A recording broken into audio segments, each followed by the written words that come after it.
இன்னொரு விஷயத்தை நம்ம கணக்கில் எடுத்துக்கிறதுன்னு சொன்னால் 1947 இந்தியாவுக்கு சுதந்திரம் கிடைச்சதாக நாம் சொல்லிக்கிறோம். ஆனால் பேரளவில் நேபாளத்துக்கு பிரிட்டிஷார் எப்போ அரசியல் அதிகாரத்தை கொடுக்குறாங்கன்னு சொன்னால் 1932 கொடுத்துட்றாங்க. மன்னர் ஆட்சிக்கு ஒரு கூடுதல் அதிகாரம் வழங்குறதுங்கிறது தான் இருந்ததே தவிர அதுக்கு புதிய அரசியல் நிர்ணய சபை அங்கே மக்கள் குடியாட்சி அப்படிலாம் எதுவும் நடக்கல. மன்னர் கூடுதல் அதிகாரத்தோட வர்றாப்புல ராணுவ இணைப்புகள்லாம் அப்படிதான் நடந்துட்டு இருக்குது. 1947 ஆகஸ்ட்ல இந்தியா சுதந்திரம் அடையுது. நவம்பர்ல தான் ராணுவ ஒழுங்கமைப்பு எல்லாம் உருவாகுது. இந்த ராணுவ ஒழுங்கமைப்புல தான் கூர்கா படைகளை பிரிட்டிஷார் எடுத்துக்கிறதும் சில படை பிரிவுகளை இந்தியாவுக்கு விட்டுட்டு போறதும் நேபாளத்துக்கு என்ன தனி ராணுவ அமைப்புகளை உருவாக்கிக்கிறதுமான போக்கு நிகழுது.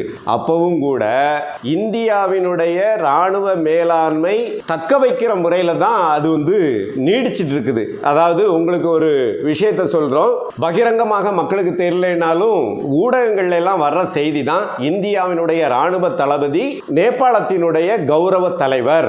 அதே மாதிரி நேபாளத்தினுடைய ராணுவ தளபதி இந்தியாவுக்கான கௌரவ அங்கீகாரம் பெற்றவர் என்கிற வகையில் ராணுவ நடவடிக்கைகள் ரெண்டு நாட்டிலையும் பின்னி பிணைஞ்சது. அதே மாதிரி இன்னொரு விஷயம் என்னன்னு சொன்னா, நேபாளத்தில் இருக்கக்கூடிய ராணுவ அதிகாரிகளுக்கான படிப்பும் பயிற்சியும் இந்தியாவில் தான் பெரும்பான்மையாக கொடுக்கப்படுது. இங்கிருந்து பயிற்சியும் படிப்பும் பெற்றவர்கள் தான் அங்க அதிகாரத்துக்கு போறாங்க என்பதையும் நாம கவனத்தில் எடுத்துக்கணும். இன்னும் கூடுதலான ஒரு விஷயத்தை பார்க்கறதுன்னு சொன்னா, நேபாளம் ஒரு நாடு. அதுக்காக இந்தியால இருந்து போறவங்க பாஸ்போர்ட் விசா எல்லாம் வச்சுட்டு போக வேண்டிய அவசியம்லாம் இல்லை.